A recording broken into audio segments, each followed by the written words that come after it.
malalaman aking mga sikreto. Ayokong mahanap pero di ako nagtatago. Huwag ka nang magtanong dahil hindi ko sasabihin sa iyo. Wala ka nang mapapala, wala ka nang maririnig, wala ka nang makikita.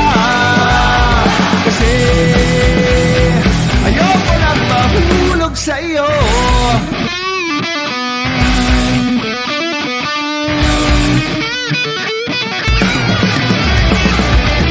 Bakit ako magkakwento ng mga tungkol sa akin?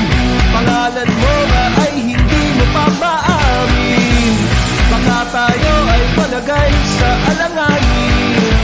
Huwag kang magalit dahil di magbabago ang